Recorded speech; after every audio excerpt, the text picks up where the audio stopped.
Assalamualaikum warahmatullahi wabarakatuh. Selamat berjumpa kembali sahabat Rumah Sakit Haji Jakarta. Alhamdulillah hari ini kita ketemu lagi di mana Rumah Sakit Haji akan selalu memberikan edukasi ataupun ilmu-ilmu tentang kesehatan bagi masyarakat, bagi sahabat-sahabat Rumah Sakit Haji Jakarta.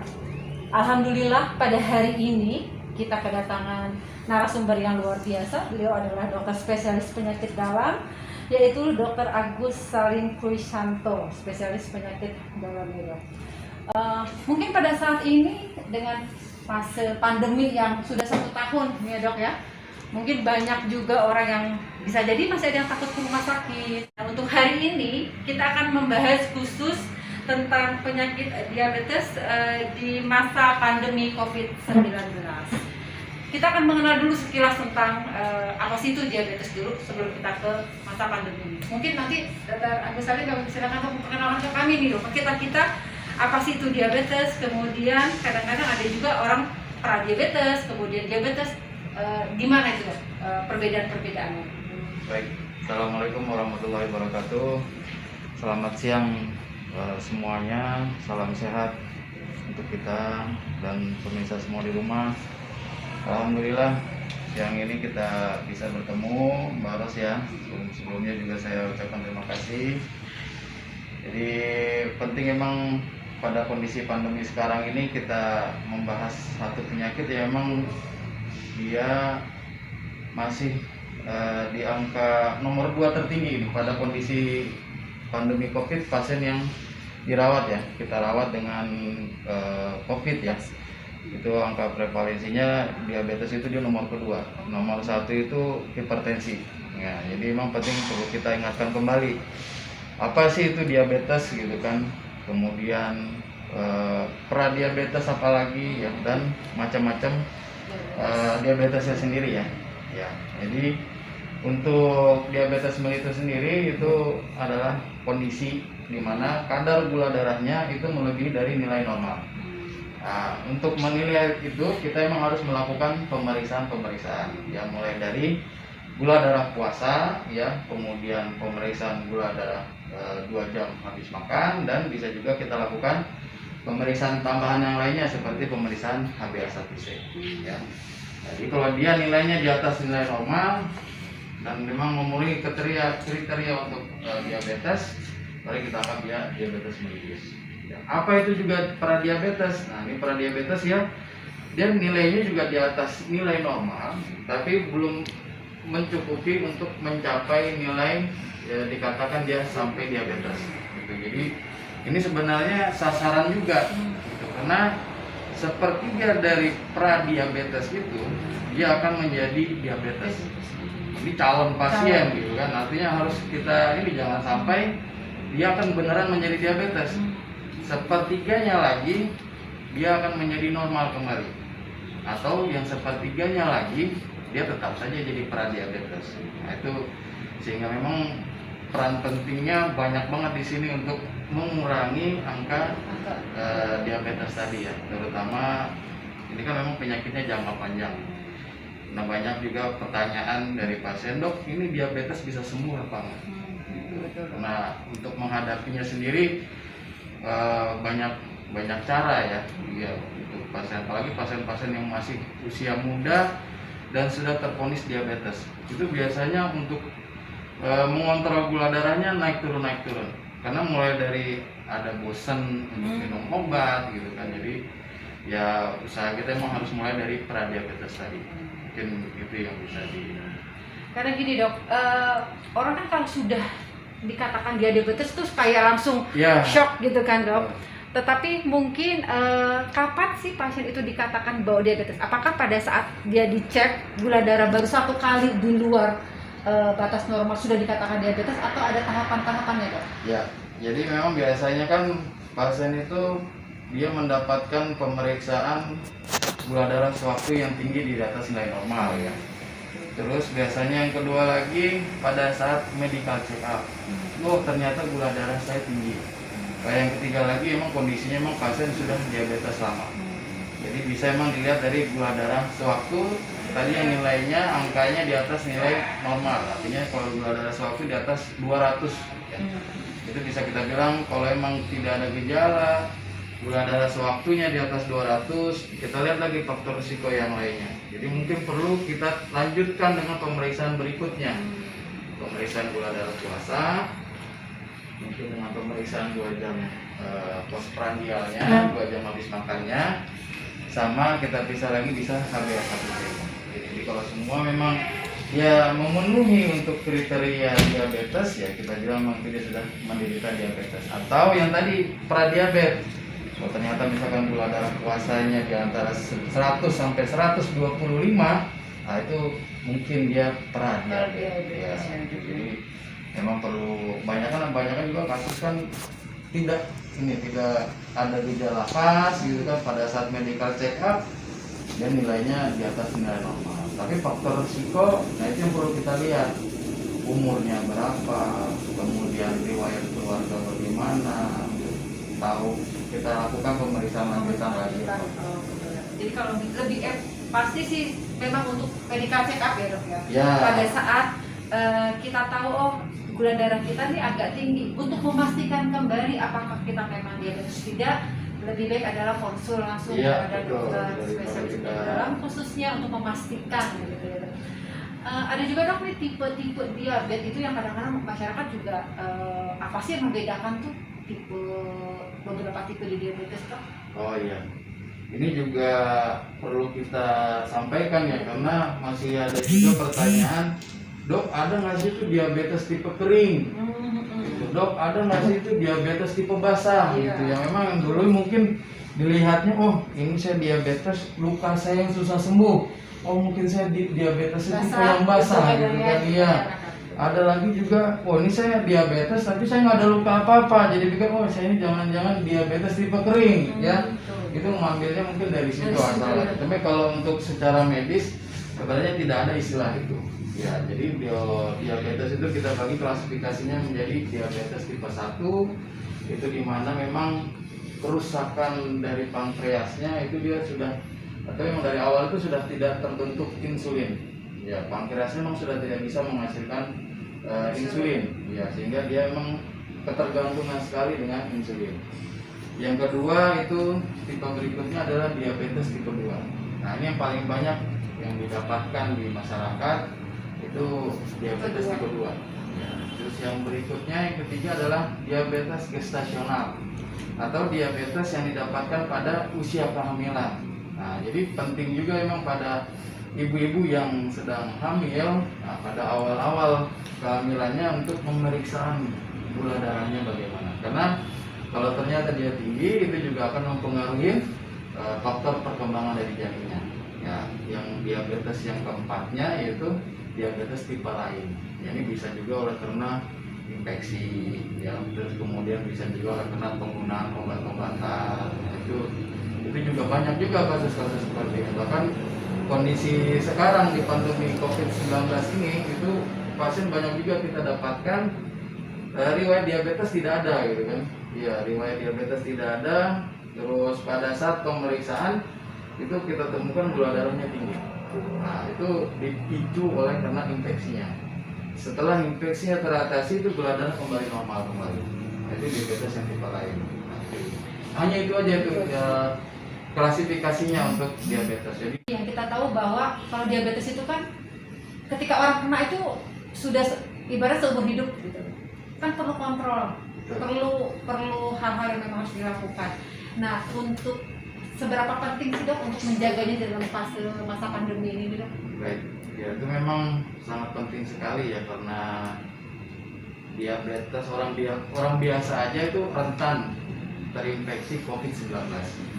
Orang diabetes termasuk juga. Jadi orang diabetes juga rentan terinfeksi COVID-19. Cuma yang kita takutkan pada saat COVID itu menyerang, apabila gula darahnya dia tidak terkontrol, itu akan mempengaruhi prognosisnya. Itu akan mempengaruhi berat ringannya infeksi. Gitu. Dari beberapa banyak kasus yang kita dapatkan, itu walaupun dia usia lanjut ya, ini kasus yang memang pernah juga sering juga kita hadapin gitu kan. walaupun dia usia lanjut, dia memiliki diabetes gitu, terkontrol dan terkonfirmasi COVID, itu alhamdulillah kondisinya baik. Ya, jadi memang sangat penting sekali pada kondisi pandemi seperti ini untuk mengontrol gula darahnya. Memang kondisinya ya pasti masyarakat kan was-was ya, takut ya untuk ke rumah sakit, tetapi saya yakin gitu, kita yakinkan pada masyarakat bahwa di rumah sakit itu udah pasti protokol kesehatannya udah dijaga sekali. Iya. Tinggal bagaimana caranya biar rumah sakitnya meyakinkan ke masyarakat biar mereka ayo kontrol gitu kan. Kita harus jangan dibiarkan, takutnya tadi takutan gitu kan, akhirnya mempengaruhi juga daya tahan tubuh, nggak mau ke rumah sakit, ternyata gula darahnya tidak terkontrol. Apa namanya dipertanyakan oleh pasien, kita sudah dengar tuh komplikasi yang paling sering, apalagi kalau misalnya di masa pandemi kan, ya kita tahu bahwa penyakit yang sudah diabetes itu sudah serem saja, apalagi dia menderita apa namanya COVID sendiri. Sedangkan kalau untuk komplikasi sendiri dari diabetes yang mungkin pasti ditakutkan oleh pasien-pasien, seperti apa sih dok? Ya. Untuk komplikasi dari diabetes yaitu komplikasinya memang ada dua besar. Ada makroangiopati sama mikroangiopati. Kalau makroangiopati dia menyerang di pembuluh darah, jadi bisa serangan jantung, bisa stroke, ya itu juga pasti masyarakat juga takut ya. Jadi kalau untuk komplikasi dari mikroangiopatinya ya salah satunya juga yang ditakut oleh masyarakat itu salah satunya adalah gagal ginjal.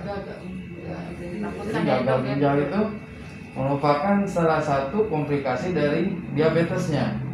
Karena banyak juga masyarakat yang menyalahkan penggunaan obatnya. Ya, padahal bukan obatnya yang menyebabkan gagal ginjal. Karena tadi kan ditahu diabetes konsumsi obat seumur hidup. Ya. Itu yang memang kadang-kadang ditakutkan. Iya, dok, bagaimana dok? Ini saya minum obat apa memang harus seumur hidup? Pertanyaan berikutnya, dok, aman tidak untuk ginjal? Gitu. Ya, jadi insya Allah tujuan kita untuk mengobatin diabetes itu tujuan akhirnya adalah tadi mencegah terjadinya komplikasi tersebut. Ya. Salah satunya adalah ginjal justru menjaga kerja ginjal tetap baik ya. Justru untuk tetap mencegah terjadinya komplikasi tadi. Salah satunya yang paling ditakutin masyarakat adalah gagal ginjal. Jadi apalagi kondisi COVID ya, kondisi COVID yang kita takutkan itu komplikasinya adalah daya tahan tubuh yang tidak bagus, rentan terinfeksi, prognosisnya akan tidak baik. Itu dia yang paling kita sendiri takutkan, apalagi kalau pada kondisi pandemi seperti ini. Ya itu tadi pasien kan kadang dia nggak mau kontrol kan, karena takut. Ya kontrol ternyata udah timbul komplikasi yang lainnya. Diperhatikan yang perlu diperhatikan sekali sebagai ciri khas ya dok ya, untuk misalnya bahwa saya sudah kena nih ke arah jantungnya, ke arah ginjalnya, itu mungkin apa sih dok yang perlu diperhatikan sekali oleh pasien? Ya, mulai dari gejala ya. Ya, mulai dari gejala, misalkan kita sudah tadinya, kalau kan mikroangiopati salah satunya juga gangguan di penglihatan. Nah, misalkan kalau tadinya tidak bagus, tapi lama-kelamaan dengan semakin lamanya penyakit ini diderita, resiko untuk terjadi komplikasi kan semakin besar ya, apalagi kalau gula darahnya tidak terkontrol. Misalkan penglihatan, penglihatan yang tadinya bagus kok jadi menurun, nah itu juga patut kita curigai. Kemudian kalau timbul ya seperti keluhan-keluhan kalau terjadi gagal ginjal kan gejalanya macam ya. Udah. Tapi biasanya untuk mengetahui kondisi awal itu tidak terlalu ini. Ya biasanya kalau udah kondisi berat baru kita bisa jangan-jangan mungkin ini ada gagal ginjal ya. Mana tekanan darah udah mulai tidak terkendali, atau tadinya sebelumnya dia tekanan darahnya bagus, dengan semakin lamanya diabetes timbul juga hipertensi. Itu juga mulai tanda-tanda ini ginjal bagaimana gitu. Kemudian keluhan yang lainnya seperti kalau misalkan komplikasi di kardiovaskuler yang tadinya tidak ada keluhan apa-apa terus nyeri dada, ya itu juga perlu diperhatikan baik-baik. Bahkan yang perlu kita lihat itu pasien diabetes sendiri, karena dia ada neuropati namanya ya, jadi sensori sarafnya itu menurun. Pada kondisi dia serangan infark miokard akut atau serangan jantung mendadak, itu kadang gejalanya tidak khas. Enggak seperti kalau pasien yang non diabetes. Kalau non diabetes nyeri dada bisa khas, langsung iya, kerasa ya. kerasa banget. Tapi kalau karena dia menderita diabetes, ada neuropatinya tadi, itu kadang gejalanya tidak khas. Itu juga kadang yang ini. Cuma kalau kita lihat gejala yang lainnya, kayak pasien itu sesak, pasien itu gelisah, kita rekam jantung, oh ternyata ada perubahan di rekaman jantungnya. Itu memang yang harus Ya. diperhatikan berarti ya dok, bahwa pada saat kita sudah terdiagnosa bahwa dia ada diabetes, semangat tetap harus kontrol, memastikan bahwa kita disiplin semuanya, dan memastikan bahwa kita meminimalisasi untuk komplikasi. Walaupun komplikasi pasti terjadi, hanya jangka waktunya juga lama. Kemudian juga yang penting adalah terkontrol, harus seperti itu ya. Nah, kemudian juga ini ada yang pertanyaan juga nih di masyarakat yang banyak, kenapa sih kalau orang diabetes itu kebanyakan lukanya itu di kaki ya dok ya? Ya, karena kaki itu memang kan bagian yang paling kotor ya. Ya, karena terus yang kedua ya komplikasi tadi dari diabetes tadi. Ya, komplikasi dari diabetes tadi ada yang namanya neuropati. Jadi sensori sarafnya menurun. Ya, sehingga kalau ada terinfeksi di kaki itu dia nggak terasa. Tahu-tahu luka infeksinya bertambah luas.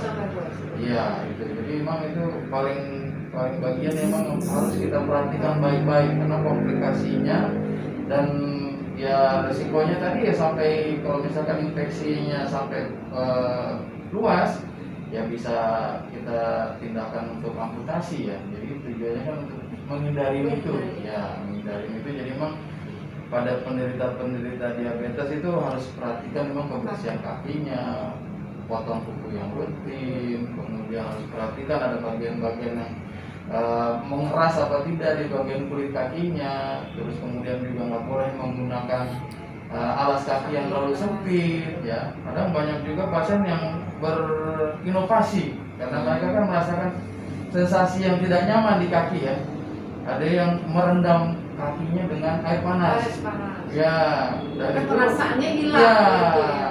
bagi mereka yang sudah memiliki komplikasi neuropati tadi, itu air panas terasa dingin. Padahal sudah melepuh. Padahal itu sudah ya. mendidih air panas. Datang ke dokter laboratorium ternyata kakinya sudah infeksi. Iya, ternyata kakinya sudah infeksi. Ya, saya konsulkan ke dokter bedah. Ya, itu jadi paling sering itu terjadi.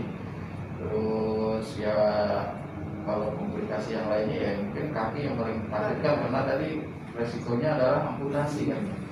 Ya, jadi untuk mencegah itu terjadi ya memang harus gula darah harus terkontrol baik. Ya, gula darah harus terkontrol baik. Faktor risiko yang lainnya juga perlu kita kurangi lagi. Misalkan pada penderita diabetes yang dia ada merokok. Nah, sama ini juga harus berhentikan. Ya, jadi berarti kalau kita cuma mengontrol gula darahnya aja, tapi faktor risiko yang lainnya juga tidak dikurangi, ya sama aja gitu kan, risiko itu tetap ada.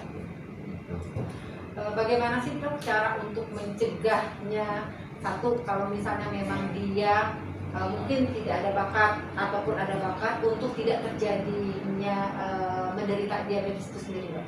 Ya, jadi memang harus kita kenali dulu diri kita punya faktor risiko apa tidak. Mulai dari pertama usia, ya.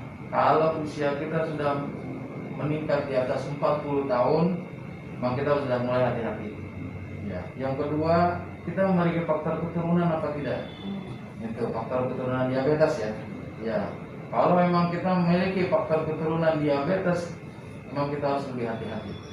Yang ketiga ya pola hidup kita. Paling kalau memang pola hidup kita ini udah berat badan berlebih, jarang olahraga, itu otomatis akan meningkatkan risiko terjadinya mungkin pradiabetes dulu. Dan akhirnya ya kalau tidak kita sadari, ini sudah menjadi diabetes. Kalau kita yang berat badan berlebih ya, jadi itu yang disitu harus kita perhatikan. Ya, pertama kalau emang kita ada riwayat keluarga nih, riwayat keluarga, terus kemudian faktor risiko yang lainnya juga ada pada diri kita gitu kan ya, lebih baik udah mulai besar kemungkinan harus lebih hati-hati dan kontrolkan ya, konsultasikan. Karena tadi dari misalkan baru pradiabetes, kalau dikelola dengan baik bisa aja tadi sepertiganya akan menjadi normal kembali gitu. Jadi sehat kembali, Ya. tidak ada masalah. Ya, sehingga akhirnya ujungnya ya kita mengurangi angka penderita pasien diabetes. Jadi Indonesia sehat Ya, tercapai ya betul. dok. Mungkin juga ada juga ya kekhawatiran kadang-kadang ya dok di masyarakat kita bahwa kalau misalnya sudah diabetes mungkin di kepalanya itu harus disuntik insulin gitu. Padahal mungkin ada tahap-tahapan. Sebenarnya tahapan untuk pengobatan diabetes seperti apa ya? Ya, jadi memang untuk pengobatan diabetes ya itu ada beberapa, mulai dari obat oral ya, obat minum ya yang bisa kita gunakan, terus kemudian selain obat itu kita penting juga untuk diet ya, kita harus diet juga, kemudian olahraga. Misalkan dari ketiga ini sudah pakai obat minum, olahraganya juga teratur gitu kan, aktivitas juga bagus, tapi gula darah masih susah terkendali, mungkin baru bisa kita berikan insulin. Cuma kadang di masyarakat juga masih momok juga nih sama insulin gitu kan, iya kadang Tidak mau kalau udah harus dikasih insulin gitu kan, iya. Padahal kalau mau kita dari awal juga mau memberikan insulin juga nggak ada masalah. Iya, cuma memang ada beberapa kriterianya juga kapan harus kita berikan insulin. Gitu kan. Biasanya memang pada pasien yang memang dia turun berat badannya drastis, jadi kurus. Ya. Jadi awalnya gemuk, tiba-tiba ini juga tanda-tanda yang harus harus sangat kita kayaknya memang diwaspadai. kita harus kasih insulin. Terus yang kedua kalau ada infeksi, itu yang bisa kita kasih insulin. Tapi kalau mau ngasih insulin dari awal juga nggak ada masalah sebenarnya. Iya, tidak ada masalah. Paling kalau sering kadang saya memberikan logika kepada pasien itu karena ini insulin yang saya kasih gitu kan. Iya, coba kalau yang saya kasih uang, pasti pasien juga mau memilih. Iya, karena kalau kita kasih insulin itu sama juga seperti kita membantu pankreas di dalam. Itu, jadi pankreas juga istirahat, dikasih subsidi insulin dari luar.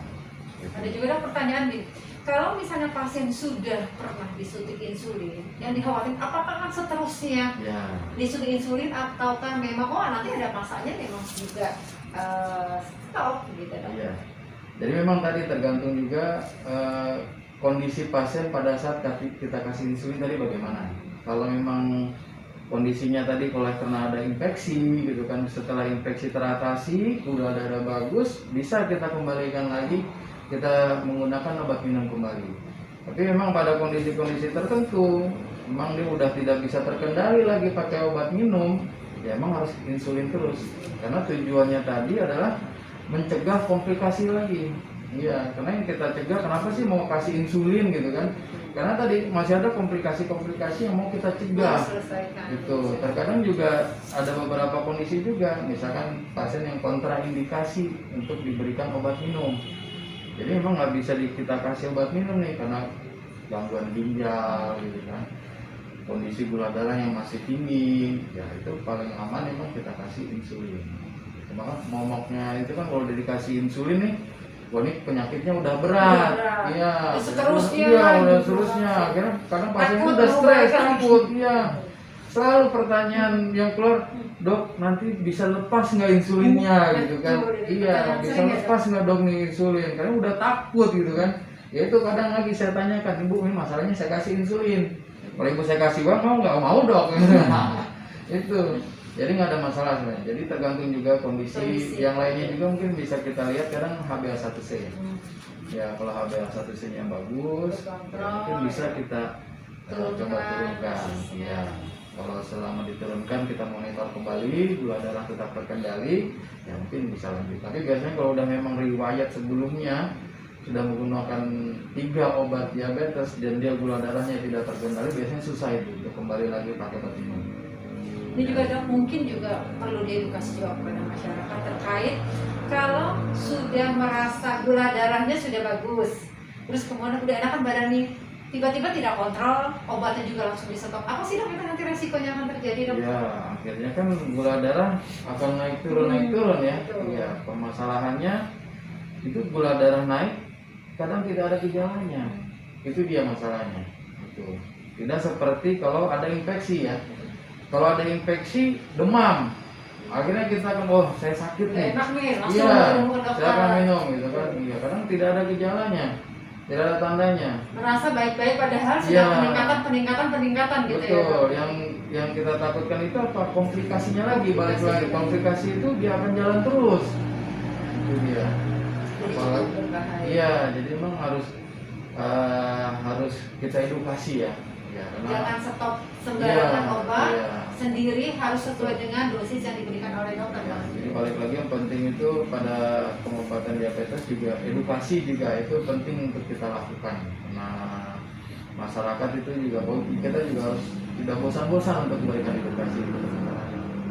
Mudah-mudahan ada yang bisa disampaikan. Kemudian tadi juga yang diet ya dok, mungkin sedikit saja dok tentang diet nih yang kadang-kadang yang bertanya apakah sama nih orang biasa dengan diabetes, ketika dia diabetes pasti nggak boleh makan apa-apa lagi gitu dok. Oh, iya. Boleh disampaikan. Sebenarnya prinsipnya sama. Orang diabetes juga untuk dietnya sama seperti orang biasa. Cuma mungkin yang jadi patokan itu porsinya. Porsinya. Ya, porsinya, terutama porsi karbohidratnya. Ya, itu aja. Jadi kalau makan daging boleh, Boleh. silakan. Ya, karena Porsinya butuh saja. porsinya aja. Tidak Yang boleh utamanya berlebihan. itu karbohidratnya. Gitu. Jadi sebenarnya tidak ada pantangan harus nggak boleh makan ini, nggak boleh makan itu, boleh. Yang penting porsinya. Porsinya Ya, seimbang iya. sesuai dengan kebutuhan. Betul. Dok, dengan pandemi ada lagi gue pertanyaan. Kan lagi vaksin nih dok. Oh iya, iya. betul. Nah, untuk pasien-pasien diabetes boleh nggak sih dok divaksin dok? Ya, ini kan kalau sekarang ini kan yang udah mulai divaksin kan ini ya, tenaga kesehatan ya. Iya, betul. Kan Nanti ke mulai masyarakat ya. Ya. Jadi penderita diabetes itu bisa divaksin ya, tapi ada syaratnya. Ya, syaratnya memang gula darahnya terkontrol. Itu dia. Untuk jadi patokan gula darah terkontrol, ya paling tidak memang kita periksakan HbA1c kan. Itu dia. HbA1c di bawah nilai 7,4 itu bisa kita anggap mungkin gula darahnya selama ini udah bisa terkendali. Itu bisa kita vaksin. Gitu. Jadi memang penting sekali nih untuk kita mempersiapkan gitu kan pasien-pasien diabetes, kalau memang dia risiko tinggi untuk kita vaksin. Jadi memang saya sangat harapkan kepada masyarakat yang memang dia memiliki diabetes untuk kontrol kondisinya. Karena tadi ada tindakan yang mau diberikan oleh pemerintah nih, vaksin tadi. Jadi tugas kita nih untuk menyiapkan. Ini masyarakat dengan diabetes siap tidak divaksin dengan melihat kadar gula darahnya. Jadi bisa divaksin. Bisa divaksin, Bisa yang divaksin. penting terkontrol dan dia sedang tidak ada masalah ya dok. Jadi bapak dan ibu, vaksin program dari pemerintah bisa dan tidak khawatir bahwa ibu dan bapak ketika menderita diabetes pun bisa mendapatkan vaksin. Luar biasa nih dok. Sebenarnya mungkin pertanyaan masih banyak karena memang diabetes adalah penyakit yang sangat banyak sekali dan orang juga mungkin pasti banget bertanya-tanya. Insya Allah Rumah Sakit Haji Jakarta tetap akan memberikan edukasi-edukasi lainnya. Mungkin hari ini Dr. Agus tentang diabetes, lain kali kita akan membahas tentang materi-materi yang lain. Amin. Luar biasa, mudah-mudahan Insya Allah apa yang kami berikan menambah pengetahuan dari Bapak dan Ibu sahabat Rumah Sakit Haji Jakarta, karena tugas kami Rumah Sakit Jakarta tidak hanya mengobati saja, Betul. tetapi tugas kita pun mengedukasi, merubah pola masyarakat menjadi hidup sehat, dan kita harapkan bahwa Indonesia sehat bisa tercapai. Angka diabetes yang jelas insya Allah menjadi turun dan kita menjadi dalam hidup menjadi yang produktif ya Dok, pastinya. Bapak dan Ibu, mungkin cukup sekian acara kita pada hari ini. Alhamdulillah Dr. Agus, kami bilang terima kasih banyak. Kita akan bertemu kembali dengan tema yang lain dengan dokter-dokter di Rumah Sakit Haji dengan tema yang lain. Sebagai informasi juga, Dr. Agus Salim praktek di Rumah Sakit Haji dari mulai hari Senin sampai dengan hari Jumat jam 14 sampai dengan jam 16 ya dok. Pakai BPJS tidak masalah, umum pun silakan, jaminan yang lain pun silakan. Jadi Silakan bila ingin konsul ataupun berobat ke rumah sakit haji ketemu Dr. Agus Salim di hari Senin sampai dengan Jumat jam 14 sampai dengan jam 16. Dr. Agus Salim, terima kasih banyak atas waktunya. Mudah-mudahan kita tetap selalu semangat memberikan edukasi-edukasi kepada masyarakat menjadi lebih baik lagi. Terima kasih Bapak dan Ibu. Kita akan ketemu lagi nanti di acara yang lainnya. Kita tutup dengan baca hamdalah. Alhamdulillah. Assalamualaikum warahmatullahi wabarakatuh.